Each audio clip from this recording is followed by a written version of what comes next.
নমস্কার, আমি মঞ্জু ভট্টাচার্য। আমার গল্প পাঠ আসরে আপনাকে স্বাগত জানাচ্ছি। নিয়ে এসেছি আজকে আরেকটি ছোট গল্প, বিভূতিভূষণ বন্দ্যোপাধ্যায়ের ডাইনি। অফিস থেকে ফিরে দেখলুম স্ত্রী মেয়েকে নিয়ে বিছানায় শুয়ে। চমকে গেলুম খুবই। ভয়ও পাইনি যে তা নয়। বিজুকে তো কখনো ভর সন্ধেবেলা এমন করে সংসারের কাজকর্ম ফেলে শুতে দেখিনি। মেয়ের আবার কী বিপদ হলো? ভয় ভয় কাছে গিয়ে জিজ্ঞেস করলুম, ব্যাপার কি বিজু? বিজু কোনো উত্তর দিলে না। তার কপালে হাত দিয়ে দেখলুম জ্বর হয়েছে কিনা। না, শরীরে উত্তাপ তো স্বাভাবিক। তবে স্ত্রীর কানে কাছে মুখ নিয়ে গিয়ে ডাকলুম, বিজু। এতক্ষণ পর বিজু কথা বললে। কদিন থেকে বলছে অলক্ষণে বাড়িটা বদলে ফেলো, তা যদি কথা কানে করবে। কলকাতায় কি আর বাড়ি আছে? সত্যি বটে, বিজু কদিন থেকে বাড়ি বদল করবার জন্য তাগাদা করছে, কিন্তু বাড়ি বদল করা তো আর সোজা কথা নয়। ভুক্তভোগী মাত্রই জানে। সুতরাং কথাটা তেমন গ্রাহ্য করিনি। বললুম, এ বাড়ি কী দোষ করেছে? ব্যাস, বিজু যেন ফেটে পড়ল। দোষ করেছে? চারিদিকে সব ডাইনি। একটা মেয়ে নিয়ে যাও বা ঘর করছে, তা যদি ওদের সহ্য হয়।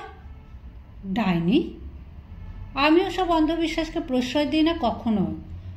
তা বিশ্বাস হবে কেন? দেখো দেখি, আজ দুপুরের দিকে শাড়ি কিচ্ছু মুখে করছে না, যা খাচ্ছে তাই তুলে ফেলছে। আমার মাথা ঘুরে গেল।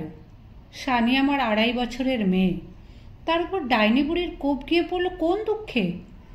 বিজু তখনও বলে চলেছে, আচ্ছা, ওদের কি চক্ষু লজ্জাও নেই একটু? আমি বললুম, তা ডাইনি কোথায় দেখলে শুনি? ওই ওখানে। অঙ্গুলি সংকেতে বিজু পাশের বাড়ির একটা ঘর দেখিয়ে দিলে। তার সন্দেহ দেখে আমার সর্বাঙ্গ রি রি করতে লাগলো। আমি অস্ফুট স্বরে বললাম, কমলা? হ্যাঁ গো হ্যাঁ, বিশ্বাস হয় না? আশ্চর্য কিছুই নয়। কদিন থেকে দেখছি ওর ওই সোহাগ আদর। পোড়া কপালের কপাল যখন থেকে পোড়া, তখন অপরের কাঁচা বাচ্চার উপর নজর দেওয়া কেন? আমি বিজুর প্রশ্নের কোনো উত্তর দিতে পারলুম না। মাসখানেক আগের কথা মনে পড়ল।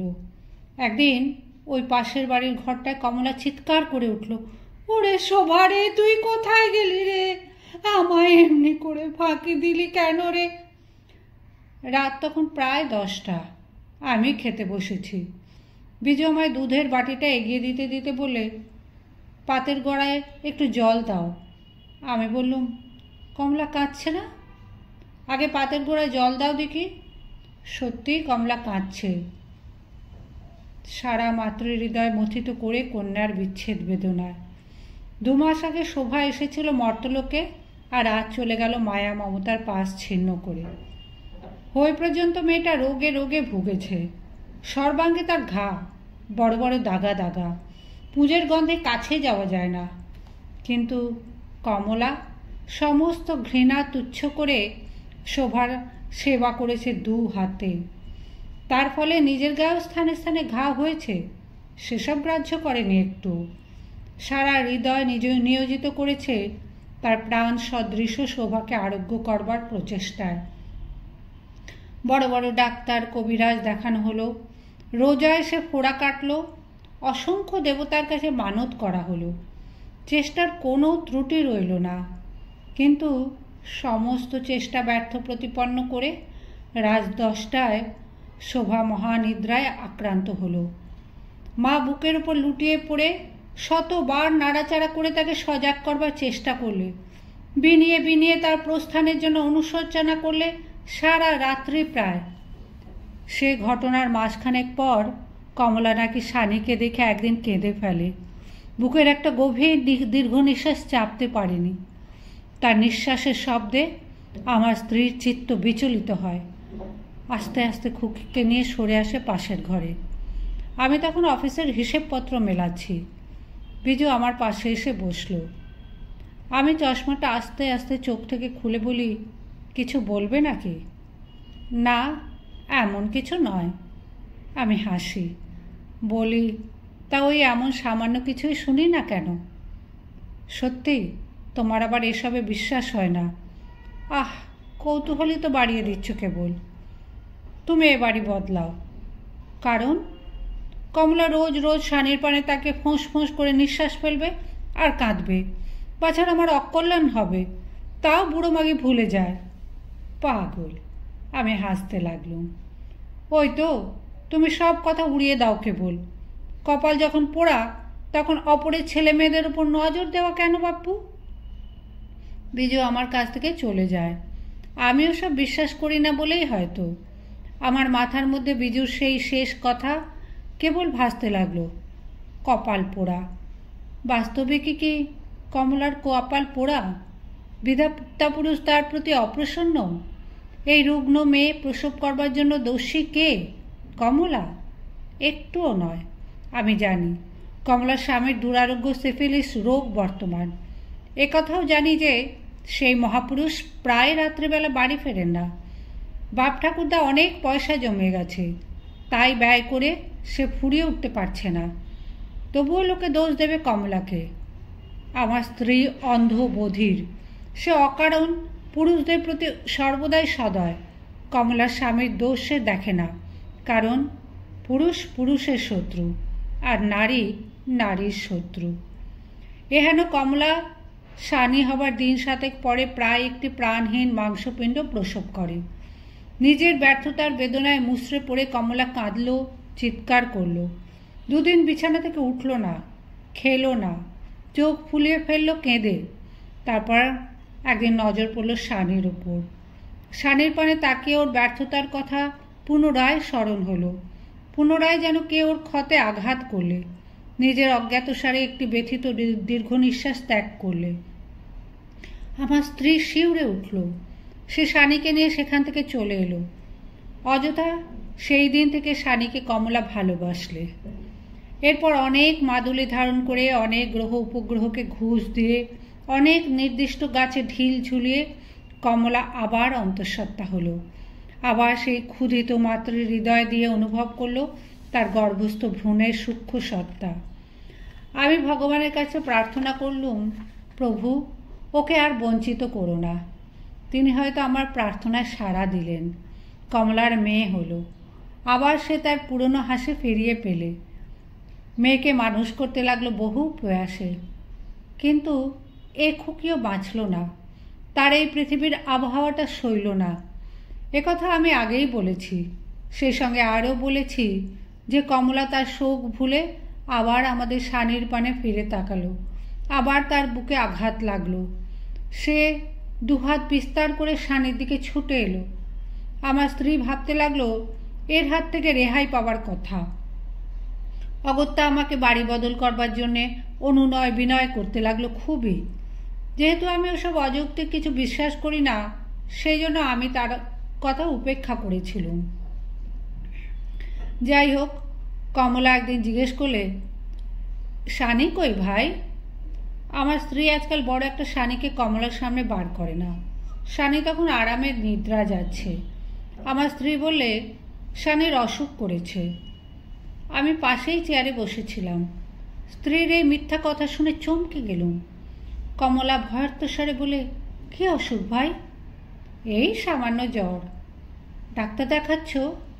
না, দেখাবো না ভাই, দেরি করো না একটু, ভালো ডাক্তার দেখাও। যে দিনকাল পড়েছে ফেলে রাখা একটু উচিত নয়। ও চলে গেল। ওর গলার স্বর ঈষৎ কম্পিত হলো। আমি বেশ বুঝতে পারলুম। আমি স্ত্রীকে বললুম, এ মিথ্যে বলে কী লাভ? তুমি থামো দেখি। সুতরাং আমি নীরব হই আর স্ত্রী বলে চলে, 50 দিন বলছি বাড়ি বদল করো, বাড়ি বদল করো, সে কথা যদি গ্রাহ্য হয়। তারপরের দিন দুপুরবেলা কমলা নাকি এসেছিল শানিকে দেখতে। শানির অসুখের খবর পেয়ে সে চুপ করে থাকতে পারেনি। সারাদিন সে খুকিকে কোলে করেছিল, আমার স্ত্রীর সমস্ত বিপরীত চেষ্টা ব্যর্থ করে। আমি আসবার ঘন্টা 3 আগে এখান থেকে চলে গেছে। আমি অফিস থেকে ফিরে বিজুকে আর শানিকে ওই অবস্থায় দেখলুম।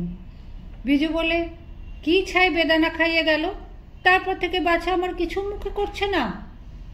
আমি বিজুর পানে ফ্যাল ফ্যাল করে তাকিয়ে রইলুম। সে আমার হাত দুখানা চেপে ধরে করুণ সুরে বললে, তুমি আজই বাড়ি বদল করো, নয় আমায় বাপের বাড়ি রেখে এসো। ও রাক্ষসী আবার কালই আসবে বলে গেছে। আমার কানের মধ্যে কে যেন গরম শিশে ঢেলে দিলে।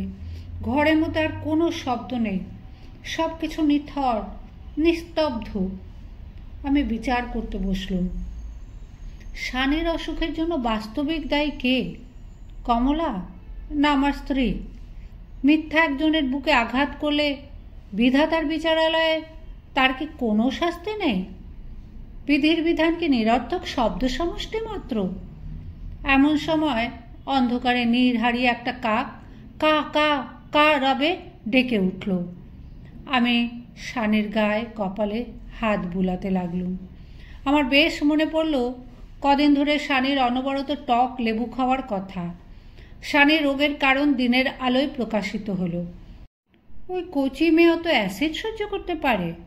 ঠিক সেই মুহূর্তে ছাদের উপর একটি বিড়াল করুণ সুরে বিলাপ করতে লাগলো। সম্প্রতি তার একটি সন্তান মারা গেছে। আমার স্ত্রী চমকে উঠে আমায় অনুরোধ করলে, আগে বিড়ালটাকে দূর করে এসো, আগে ওকে দূর করে দাও। আমি তার অনুরোধ শুনলুম না। বিজু কাঁদল ফুলে ফুলে, তবে আমায় দূর করে দাও, আমি পথের ধুলো, আমি কেউ নয়, আমায় গ্রাহ্য হয় না একটুও। একটু সুস্থ হয়ে শানিকে ডাক্তার বাড়ি নিয়ে গেলুম। ডাক্তার 1 ডোজ ওষুধ দিলে, সেটা খাইয়ে দিলুম যথাসময়। বিজু সারা রাত্রে মেয়েকে বুকে করে নিয়ে রইল, আর আমার অবিশ্বাস দেখে দুঃখ প্রকাশ করলে। বললুম, পীরের কাছ থেকে জল পড়া নিয়ে এসো। তা হলো না। ডাক্তার বলতে কি এসব সারাতে পারে? কিন্তু বিজুর কথায় মিথ্যা হলো। ডাক্তার আশ্চর্য রকমের শানিকে নিরাময় করলে। সকালবেলা শানি আবার তার সহজ সরল পূর্ব স্বাস্থ্য ফিরে পেল। আবার সে খেতে লাগলো, হাসতে লাগলো। অফিস যাবার সময় বিজুকে বললুম, ডাইনির হাত থেকে যখন শানি রেহাই পেল তখন কমলাকে ক্ষমা করো। বিজু যেন অসহ্য হলো আমার কথা। বললে, মাইরি বলছি, তুমি আমায় পাগল করে দেবে। কালকের মধ্যে যদি না বাড়ি বদলাও তাহলে সত্যি সত্যি আমি বাপের বাড়ি চলে যাব। অগত্যা সেই শনিবার দিনই রাত্রে বাড়ি ঠিক করে ফেললুম। পরের দিন জিনিসপত্র নিয়ে উঠে গেলুম নতুন বাসায়। পরের জন্যে স্ত্রীর সঙ্গে ঝগড়া করে সংসারের শান্তি নষ্ট করতে আমি নারাজ।